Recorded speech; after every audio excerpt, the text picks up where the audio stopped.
Olá, queridos e queridas, tudo bem com vocês? Espero que sim. Espero também que vocês estejam prontos para mais uma aula de literatura. E como havia falado na aula anterior, hoje vamos tratar de uma obra muito legal da literatura brasileira. Tenho certeza que vocês vão adorar a história. Vou depois também disponibilizar um slide, né, com as imagens que eu irei usar, mas para a próxima aula, tá bom? E vou tentar encontrar um link do filme para colocar para vocês também, para vocês assistirem aí na casa de vocês. Mas então, vamos falar um pouquinho sobre essa obra de Aloysio Azevedo, que representa exatamente as características do naturalismo no Brasil. Falamos na aula passada sobre as características do naturalismo e vimos que o naturalismo ele é uma vertente do realismo, né? Ele sai do realismo. É o realismo muito mais científico, pegando os estudos científicos, pegando as teorias científicas do século XIX e trazendo para a arte. E, no caso, a gente vai estudar como essas características científicas do século XIX vão parar na literatura. E aí a gente vai lembrar de três características muito importantes. A primeira dela é a zoomorfização dos personagens, né? Os personagens agora são vistos como animais e não como seres humanos. São simples, apenas, né, o resultado de uma evolução biológica. Lembram disso? Por conta disso, temos a teoria do darwinismo social, que pega a teoria de Darwin, né, de Charles Darwin, e leva para a sociologia. Então, vai dividir os humanos em dois grupos, aqueles de raças superiores, né, que seriam os brancos europeus, e aqueles de raça inferiores, que seria o restante do mundo, principalmente aquelas raças que teriam bastante misturas, como a nossa brasileira, então encaixaríamos aí. E, por fim, a característica do determinismo, que vai envolver três elementos. A raça do indivíduo, então a gente vai ver se ele é de uma raça superior ou inferior.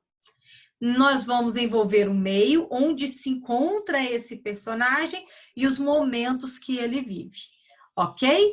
O Curtiço está repleto dessas características, os personagens vão viver exatamente levando em consideração todos esses aspectos, tá? Então, hoje, na aula de hoje, a gente vai fazer um apanhado geral sobre o Curtiço e na próxima aula eu vou contar a história para vocês, vocês vão ver que é muito bacana, para a gente poder entender essas características. Vou aqui compartilhar com vocês uma tela. Esse material está também disponível para vocês, tá, gente? É uma análise do texto O Curtiço que eu coloquei lá, tá? Então, primeira coisa, a gente começa a falar sobre o ambiente do Curtiço, tá? O Curtiço vai ser uma habitação coletiva. Então, a gente tem um cenário de habitação coletiva, onde vários personagens vão viver. Pensa em um Curtiço, né? Então, eu vou voltar aqui com a tela, para vocês terem uma ideia como que poderia ser esse ambiente. Deixa eu chegar aqui para trás, para vocês olharem. Tá vendo? Essa seria a ideia do Curtiço. Eu acho que todo mundo já viu Chaves em algum momento da vida, né? O Chaves vive numa vila, ele vive num cortiço. Então, o Curtiço de Aloysio Azevedo seria algo muito parecido. Lugar onde existem várias pequenas casas, no caso aí, vários quartos, né? Pequenos lugares onde as pessoas viveriam, tá? Tumultuado assim mesmo, essa bagunça toda. Do ladozinho aí você tem a vendinha, né, do João Romão, que a gente vai falar dela. Então, seria nesse ambiente que os nossos personagens vão se encontrar. É necessário esse ambiente coletivo? Sim, sempre é importante o ambiente coletivo, tá, gente? Por quê? Porque nesse ambiente, no meio de um monte de situação, de um monte de gente, né, no meio da pobreza e tudo mais, é que esses personagens vão interagir, tá? E aí, por conta disso, a gente consegue captar essas características científicas para poder colocar no texto, fazendo com que ele se torne um romance de tese. Lembra que nós falamos disso na aula passada? Então, a gente encontra exatamente o comportamento dos personagens com base nos momentos, tá? De meio, raça e um momento histórico, ou o momento que vive o personagem, ok? Tá? Foi lançado em 1890 e teve uma super boa recepção. Por que eu estou falando assim? Porque como ele trazia essas características científicas que estavam sendo muito usadas na Europa, ele vai ter uma boa aceitação. O público vai aceitar o Curtiço, assim, de uma maneira muito agradável, e vai acabar até, assim, em certos momentos ofuscando o Machado de Assis, que não trabalha diretamente com essas características. Mas a gente consegue perceber que há alguma coisa disso lá na obra de Machado, mas ele não coloca e não expõe os seus personagens sobre essa ótica, tá? Então, o romance ele se torna uma peça-chave para entendermos um Brasil também do século XIX. Então, as relações que existiam no século XIX, relações de burguesia, de trabalhadores, né? A industrialização do país. Então, o desenvolvimento, como se dá, é uma grande crítica aos brasileiros, né? Que se deixam explorar pelos estrangeiros que aqui chegam. Até hoje temos essa característica, tá, gente? O romance, né, é um nítido recorte sociológico que representa relações entre o elemento burguês que explora o Brasil em sua ânsia de enriquecimento e o elemento brasileiro apresentado como inferior, vilmente explorado pelo português. Tá? Nós vamos ver que os personagens portugueses, eles exploram dos personagens brasileiros que têm consciência disso, mas se deixam explorar, porque entendem que são inferiores, ou melhor, se sentem inferiores, né? Mas o que tem de superior também no europeu? Exatamente essa reflexão que a gente vai conseguir ver na obra, tá? E aí nós temos exatamente essa redução dos personagens, como eu já disse, né, a esse nível animal, ao zoomorfismo, tá? Que é muito característico do naturalismo. A gente não acha isso no realismo, só acha no naturalismo, tá? E que vai mostrar exatamente todas as teorias científicas do século XIX. A intenção do método naturalista era fazer uma crítica contundente à corrente de uma realidade corrompida. Tá? O Aloysio combate como princípio teórico a degradação causada pelas misturas de raça. Então, ele traz esses elementos que são típicos do naturalismo, mas para fazer uma crítica. Ó, nós não somos inferiores, nós é que nos deixamos explorar, tá? Então, guardem isso. Deixa eu ver mais o que é importante aqui. Mais do que empregar os preceitos do naturalismo, a obra mostra práticas recorrentes do Brasil do século XIX, tá? A situação de um capitalismo incipiente, explorador, e o incipiente. O explorador vive muito próximo do explorado, daí a estalagem de João Romão está junto dos pobres do cortiço. Ao lado, o burguês Miranda, de projeção social mais elevada que João Romão, vive em seu palacete com ares aristocráticos e teme o crescimento do cortiço. Por isso, pode-se dizer que o Cortiço não é somente um romance naturalista, mas também uma alegoria do próprio Brasil. A gente vai ver que essas relações eram as relações do século XIX. Riqueza, pobreza, um do lado a lado, o rico com medo do pobre, né, tampar ali, ofuscar, né? Então, essa pobreza crescia a tal ponto que ele também acaba se envolvendo. a gente vai ver que essas relações eram muito naturais no século XIX e que não fazem também tanta diferença para os dias atuais, não. Ok, meninos? Como é que se dá esse narrador de O Cortiço?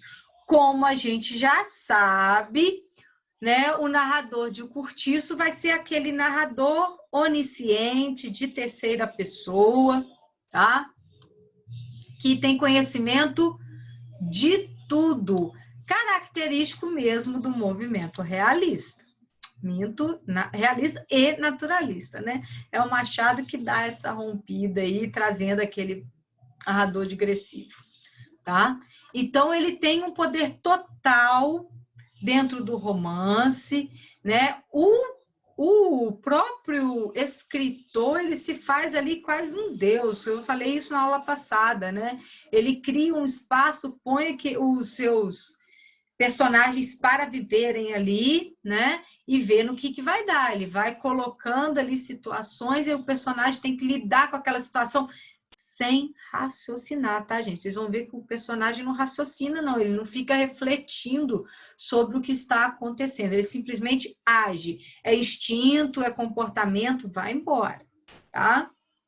O foco da narração, a princípio, mantém uma aparência de imparcialidade, como se o narrador se apartasse à semelhança de um Deus, do mundo por ele criado.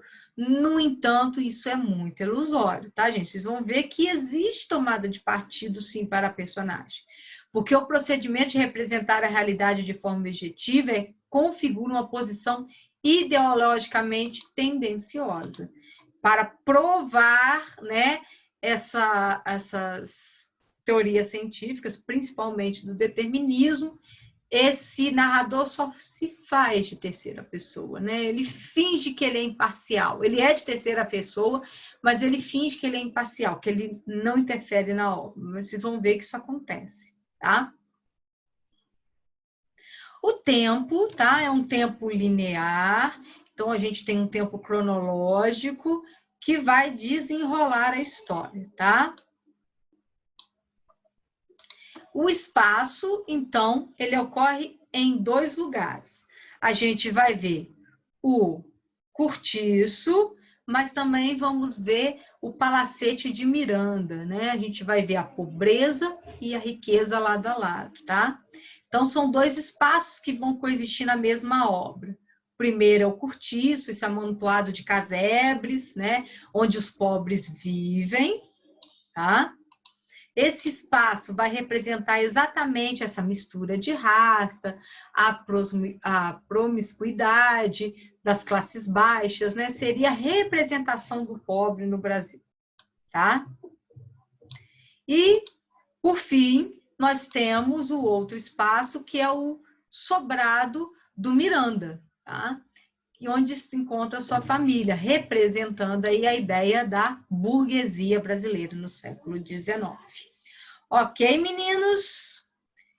Então, nós temos uma obra em que temos muitos personagens, vários personagens, tá? Como eu preciso de um espaço coletivo, eu vou colocar muitos personagens.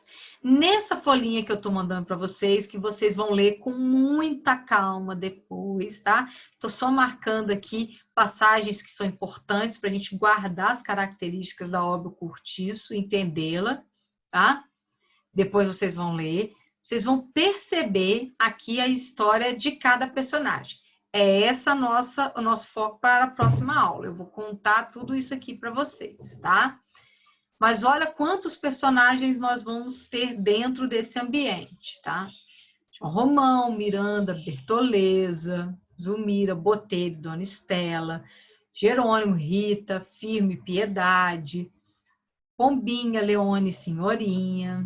E os demais personagens, ó, são todos esses aqui, são muitos personagens que vão interagir nessa obra, tá? Ah, Tati, tem um personagem principal dentro do Cortiço? Não, não tem um personagem principal. Esse personagem principal é o personagem coletivo, é o próprio Cortiço, que tem praticamente vida, né? A gente vai ver que João Romão é dono do Cortiço.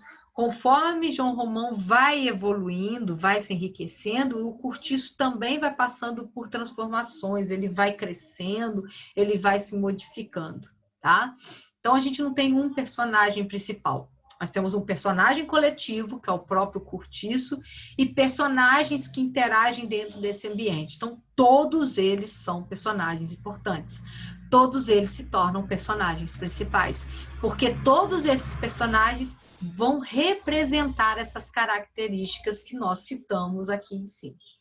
Ok, meninos? Hoje ficamos por aqui. Na aula da semana que vem eu vou contar essa história fantástica para vocês. Tá bom? Vejo vocês no nosso próximo encontro. E até mais. Tchau, tchau.